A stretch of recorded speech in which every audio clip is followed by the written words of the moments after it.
Какво превръща една дреха в ресурс? Накратко, състоянието, в което сте, когато я носите.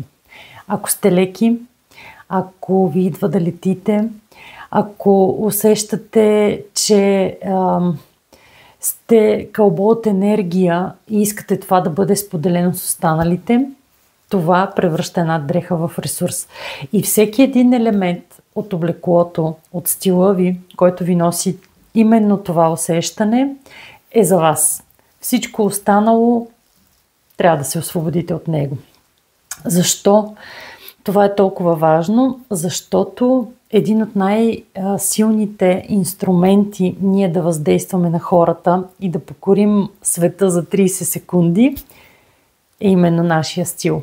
Ако искате да разберете повече, пишете ми в коментар или на лично съобщение. Аз съм Ивайла и съм създател на Styler Print, системата за осъзнато обличане.